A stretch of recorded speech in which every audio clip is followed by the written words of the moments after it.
ఓఢ్యానపీఠ నిలయా బిందుమండలవాసిని రహోయాగక్రమారాధ్య రహస్తర్పణతర్పిత. ఓడ్యాన పీఠ నిలయ ఓడ్యాన పీఠమునందు ఉంది. శ్రీచక్రంలోని కేంద్రం వద్ద గల త్రిభుజాన్ని ఓడ్యాన పీఠ స్థానము అంటారు. ఇది మనలో ఆజ్ఞాచక్ర స్థానంలో ఉంటుంది. ఇక్కడ ఉండే అమ్మవారిని ఓడ్యాన పీఠ నిలయ అంటారు. బిందు మండల వాసిని బిందువును పరివేష్టించియుండు స్థానమున వసించున్నది. శ్రీచక్రంలోని కేంద్రమైన బిందువు సర్వానందమునకు, సర్వచక్రాలకు, మాతృకా వర్ణాలకు కారణస్వరూపము. ఇక్కడ వసించే అమ్మవారిని బిందు మండల వాసిని అంటారు. మనలో బ్రహ్మరంధ్రానికి క్రిందుగా ఉండే చంద్రమండలాన్నే బిందు మండలం అంటారు. అక్కడ ఉండే అమ్మవారిని బిందు మండల వాసిని అంటారు. జాలంధర, ఓడ్యానపీఠ, బిందు మండలాలు సూచించే స్థానాలు వరుసగా ప్రేమకు, జ్ఞానానికి, ఆనందానికి నిలయాలు. ఇవే హృదయము, భ్రూమధ్యము, బ్రహ్మరంధ్ర ప్రాంతాలు. వీటిని సత్, చిత్, ఆనంద స్థితులుగా సమన్వయపరుచుకోవచ్చును. రహోయాగ క్రమారాధ్య ఒంటరిగా చేయు యాగ పద్ధతిలో క్రమంగా ఆరాధింపబడినది. విశ్వం మొత్తాన్ని ఒక్కటిగా చూచే స్థితిని ఒంటరితనంగా అర్థం చేసుకోవాలి. దీన్నే అనన్య స్థితి అంటారు. అంటే ఆ ఒక్కటి తప్ప ఇతరమంటూ ఏమీ లేని స్థితి. అంతేగాని విశ్వంలో తాను ఒంటరిగా ఉన్న స్థితి కాదు. ఈ అనన్య స్థితిలో చేసే యాగాన్ని రహోయాగం అంటారు. సృష్టిని శ్రీచక్రంగా, ఆయా ఆవరణ దేవతలు, వారి పరివార దేవతలు, ఆ ఆవరణలు, చక్రములు, దళాలు అన్నిటినీ ఒక క్రమ పద్ధతిలో ఆరాధించే విధానాన్ని అంతర్యాగం అంటారు. ఈ అంతర్యాగ శ్రీచక్రార్చనే రహోయాగం అవుతుంది. పిండాండ శ్రీచక్రాలను సమన్వయపరుస్తూ అన్ని విషయాల్లోనూ అభేదాన్ని దర్శించి చేసే యాగం ఇది.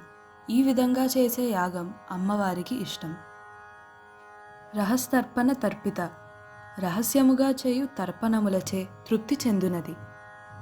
రహోయాగంలో ఆయా ఆవరణ దేవతలకు, వారి పరివార దేవతలకు చేసే పూజాంగ తర్పణలకు తృప్తి చెందిన అమ్మవారిని రహస్తర్పణ తర్పిత అంటారు. ధ్యానంలో శ్వాస రాను రాను ఓంగా మారితే ఈ రహస్తర్పణ జరుగుతుంది. ఈ స్థితిలో శ్వాసలోని ఉచ్ఛ్వాస నిశ్వాసల మధ్య వ్యత్యాసం తగ్గి ఏకమై అనన్య స్థితి వస్తుంది. ఈ స్థితిని రహస్తర్పణగా అర్థం చేసుకోవాలి. ఈ స్థితికి ఆనందించునది అని అర్థం. ఓఢ్యానపీఠ నిలయా బిందుమండలవాసిని రహోయాగక్రమారాధ్య రహస్తర్పణతర్పిత.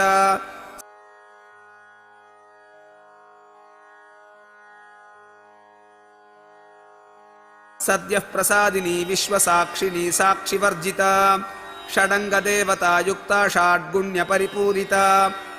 సద్య ప్రసాదిని తక్షణము అనుగ్రహించునది.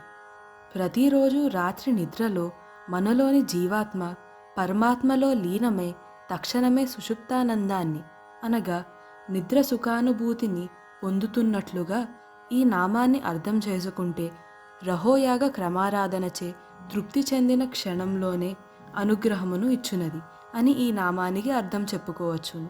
అంతర్గత ఆరాధన చేయువారిని ఆమె తక్షణము అనుగ్రహించునది అని అర్థం. రహోయాగ క్రమారాధన అనగా ఒంటరిగా చేయు యాగ పద్ధతిలో క్రమముగా ఆరాధింపబడినది. విశ్వం మొత్తాన్ని ఒకటిగా చూచే స్థితిని ఒంటరితనంగా అర్థం చేసుకోవాలి.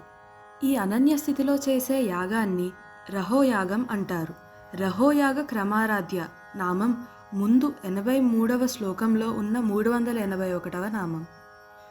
విశ్వసాక్షిని విశ్వములోని కృత్యములకు ఏకైక సాక్షి. విశ్వంలో జరిగే పనులన్నిటికీ ఏకైక సాక్షి అమ్మవారు. మహేశ్వరుడు మహాప్రళయ సమయమునందు చేయు గొప్ప తాండవ నృత్యమునకు కూడా సాక్షి స్వరూపిణి. కొన్ని పనులకు కొందరు సాక్షులు ఉండవచ్చు గాని అన్ని పనులకు ఉండలేరు. ప్రళయం వచ్చినప్పుడు ఆ ప్రళయానికి సాక్షి ఎవ్వరూ ఉండరు. విశ్వాన్ని సృష్టించి పాలించి తనలోకి లీనం చేసుకునే అమ్మవారు అయ్యవారు తప్పితే సాక్షి ఎవ్వరూ ఉండరు. అమ్మవారు అయ్యవారు ఇద్దరూ ఒకే పరబ్రహ్మ స్వరూపము. అందుకని అమ్మవారు విశ్వసాక్షిని. మహేశ్వర మహాకల్ప మహాతాండవ సాక్షిని అనే నామము 57వ శ్లోకంలో ఉన్న 232వ నామము. ఈ నామము కూడా సదాశివునిచే మహాప్రళయ సమయమునందు చేయబడు గొప్ప తాండవ నృత్యమునకు సాక్షి స్వరూపిణి అమ్మవారు అని తెలుపుతుంది. విశ్వములోని అన్ని కృత్యములకు, ఆది మధ్య అంతాలకు, పునఃసృష్టి అన్నిటికీ మహేశ్వరుడు మహేశ్వరి మాత్రమే సాక్షులు. సాక్షి వర్జిత, సాక్షి లేనిది, వర్జింపబడిన అంటే లేకుండా చేయబడిన అని అర్థం. ప్రళయంతో సహా అన్ని వేళలా విశ్వానికంతకు అమ్మవారే సాక్షి అన్నప్పుడు అటువంటి అమ్మవారికి మరలా ఇంకొక సాక్షి ఎవ్వరూ ఉండరు. అమ్మవారు అయ్యవారు ఇద్దరూ ఒకే పరబ్రహ్మ స్వరూపము. అందుకని తనకు సాక్షిగా వేరే ఎవ్వరూ లేనిది అని ఈ నామానికి అర్థం. షడంగ దేవతాయుక్త, 6 అంగదేవతలతో కూడి ఉంది. అంగములు అనగానే వేదాంగాలు గుర్తుకు వస్తాయి. అమ్మవారు వేదస్వరూపిణి కాబట్టి శిక్ష, వ్యాకరణము, ఛందస్సు, నిరుక్తము, జ్యోతిష్యము, కల్పము అను 6 వేదాంగాలతో అమ్మవారు షడంగ దేవతాయుక్త అవుతుంది. అలాగే అంగన్యాసంలో చెప్పే హృదయం, శిరస్సు, శిఖ, కవచము, నేత్రము, అస్త్రము అనే షడంగాలతో కూడా అమ్మవారు షడంగ దేవతాయుక్త అవుతుంది. ఇలా అంగదేవతలు, ఆయుధ దేవతలు, ఆవరణ దేవతలు, నిత్యాదేవతలు, ఆమ్నాయ దేవతలు, పరివార దేవతలను కూడా కూడి ఉంటుంది. షాడ్గుణ్య పరిపూరిత, 6 విధములైన గుణములచే పుష్కలముగా నిండి ఉన్నది. షడ్గుణాలు అంటే 6 గుణాలు.